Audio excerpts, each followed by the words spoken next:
ওকে, so recently আমার কাছে এমন কিছু কমেন্ট আসতেছে যে আপু মালয়েশিয়াতে অনেক গ্যাঞ্জাম চলতেছে, আমরা তো অনেক নিউজ দেখতেছি। সো এই গ্যাঞ্জামের মধ্যেও তুমি 3 মাস কিভাবে মালয়েশিয়াতে স্টে করতেছো, বা হচ্ছে মালয়েশিয়াতে এখন কি যাওয়া পসিবল? মালয়েশিয়ার অবস্থা তো বেশি একটা ভালো না। আমরা কি ট্যুরিস্টে মালয়েশিয়া আসলে যাইতে পারবো, বা আমাদের কি যাইতে দিবে না ইমিগ্রেশন থেকে আবার ফেরত পাঠিয়ে দিবে? অনেক অনেক কোশ্চেন আমি আমার রিলসে এবং আমার ব্লগে আমি পাইতেছি। So let me clear. তো আমরা বাঙালিরা এমন একটা জাতি, যে জাতিটার কন্ট্রোভার্সি আর হচ্ছে গিয়ে গুজব ছড়াইতে খুবই ভাল লাগে আমাদের। মানে আমরা গুজব আর কন্ট্রোভার্সি করতে খুব বেশি ভালোবাসি। মানে ভাইরাল হওয়ার জন্য আমরা এই পর্যন্ত যাওয়ার জন্য কি কি যে করব সেটা আমরা নিজেরাও জানি না।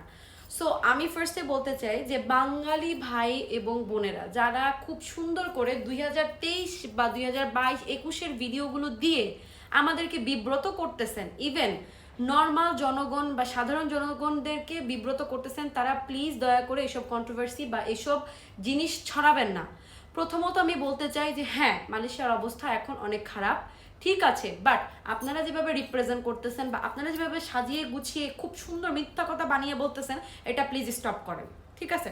ফার্স্ট অফ অল আমি বলতে চাই যে মালয়েশিয়ার ইমিগ্রেশন থেকে আপনাকে ফেরত পাঠানোর প্রথম 2টা কারণ। এক, আপনি ট্যুরিস্টে আসতেছেন, ট্যুরিস্টে আসার অনেক ওয়ে বা অনেক রকমের কিছু জিনিস থাকে, যেমন আপনার ড্রেস আপ, দেন আপনার ডকুমেন্টস। এখন আপনার ডকুমেন্টসের যদি এরকম কোনো কিছু থাকে যে আপনি হোটেল বুকিং করেছেন সেটাও ভুয়া, প্লাস আপনার ড্রেস আপ যেটা হচ্ছে সবচেয়ে বেশি মেইন।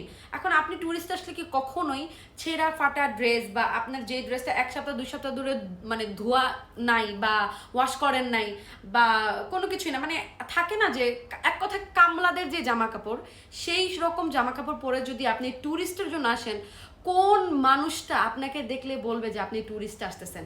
পুলিশের কথা তো বাদই দেন ভাই, আমি নিজে মানে এয়ারপোর্টের যেই বাঙালিদেরকে দেখে আমি মালয়েশিয়াতে আসছি, মানে আমার সাথে যাদেরকে মালয়েশিয়া থেকে ফেরত পাঠিয়ে দেওয়া হয়েছে তাদের ড্রেস আপ দেখে আমি নিজেই অবাক যে তারা কিভাবে ট্যুরিস্টে এই ধরনের ড্রেস আপ পরে তারপরে তারা আসছে। স্বাভাবিক ব্যাপার, একটা পুলিশ কিন্তু তার ড্রেস আপ দেখলেই বুঝে ফেলবে যে না, এই জীবনেও ঘুরতে আসে নাই, এ মাস্ট বি কামলা দিতে আসছে। সো ফার্স্ট আপনার ড্রেস আপ সেন্স ঠিক রাখতে হবে।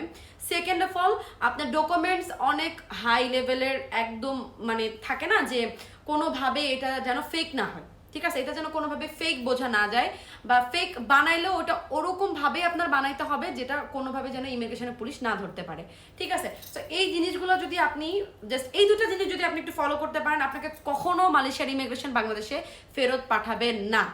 আর আরেকটা বিষয় যেটা হইতেছে যে আমি ফেসবুকে দেখতেছি যে অনেকেই বলতেছে যে ভাইরা সাবধানে থাকেন, হ্যাঁ এই জায়গায় রেট দিতেছে, ওই জায়গায় রেট দিতেছে। সো আমি একটা ভিডিও আপনাদেরকে ফার্স্টে একটু দেখাই, জাস্ট এই ভিডিওটা দেখেন।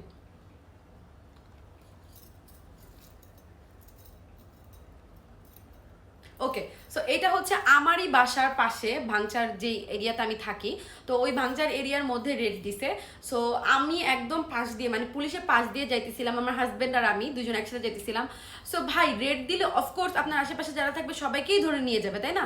সো ওই জায়গাতে আমাদেরকে কেন তারা চুজ করে নেয় বা আমাদেরকে তারা কেন কোনো জেরা করে না, আমাদেরকে কেন ধরে নেয়? বিকজ অফ আমরা ওখানে ওরকম ভাবেই গেছি এবং পুলিশ দেখলেই ওটা বুঝতে পারছে যে না, ওরা ওরকম মানে ঠিক আছে, ওদের ডকুমেন্টস আছে বা ওদের দেখলেই বোঝা যায় যে না, ওরা একটা স্ট্যান্ডার্ড থেকে বিলং করে। বাট আপনি যদি পুলিশের সামনে ছেঁড়া ফাটা ড্রেস পরে, নন ওয়াশ একটা ড্রেস পরে আপনি পুলিশের সামনে দিয়ে হাইটে যেতেছেন একটা বড় টোপলা নিয়ে, তো অফকোর্স পুলিশ আপনাকে বলবে যে আপনি কামলা দিতে যেতেছেন। সো আমি আমাদের বাংলাদেশের যে ভাইরা আছে বা বোনরা আছে তাদেরকে হাইলি রিকমেন্ড বা হাইলি রিকোয়েস্ট করতে চাই যে প্লিজ অন্তত কয়েকটা দিন, যে কয়েকটা দিন মানে মালয়েশিয়াতে একটু হাইপ আছে বা রেট দিচ্ছে, সেই কয়েকটা দিন একটু আপনার ড্রেস আপটা চেঞ্জ করেন, আর চলাফেরার মধ্যে একটু চেঞ্জিং আনেন, মানে আপনি একটু চেঞ্জিং করে চলাফেরা করেন। আশা করতেছি আপনি কোনো রেটের বা কোনো পুলিশের ধারে কাছে পড়বেন না, ঠিক আছে? আরেকটা বিষয় বলতে চাই, কিছু হইলেই বাংলাদেশ হাই কমিশনের দোষ, কিছু হইলেই। আরে নিজে আগে আমরা দেখি যে আমরা কি করতেছি আমাদের দেশের জন্য, তারপর আমরা হাই কমিশনকে দোষ দিই। আমরা নিজেদের চলাফেরার কোনো ঠিক নেই, আমাদের নিজেদের ড্রেস আপের কোনো ঠিক নেই, আমরা নিজেরা পুলিশের কাছে যাই স্বেচ্ছায় বলি যে হ্যাঁ আমরা বাঙালি, আমরা কামলা দিতে এসছি, আমাদের কোনো ডকুমেন্টস নাই, সেখানে আমরা হাই কমিশনকে কেন বারবার দোষ দিব? সবার ফার্স্টে নিজের দিকে তাকান, নিজেকে ঠিক করেন, নিজেকে বদলান, তারপরে হাই কমিশনকে দোষ দেন।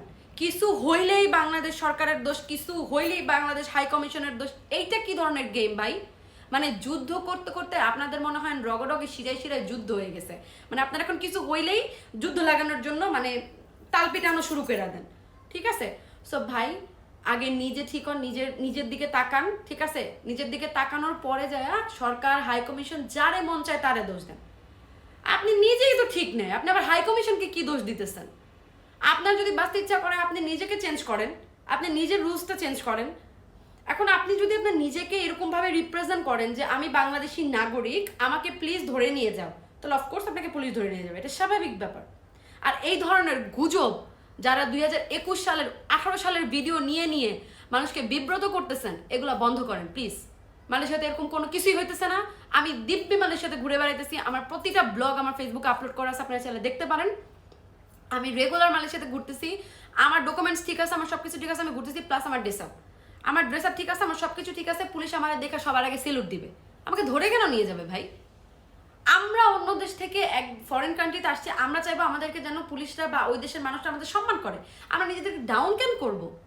আমরা নিজেদেরকে ডাউন করে তারপর দোষ দিই হাই কমিশনকে। বাহ, কি সুন্দর! মানে আপনাদের জন্য আসলেই তালি বাজানো দরকার, আসলেই তালি বাজানো দরকার। So please stop guys, please please please. Malaysia এমন কোনো কিছু হইতেছে না, আপনাদের কারণে অনেক অনেক অনেক টুরিস্টরা যারা আছে, যারা মালয়েশিয়া ঘুরতে আসতে চাইতেছে, তারা ঘুরতে আসতে পারতেছে না, শুধুমাত্র আপনাদের এসব নিউজের কারণে।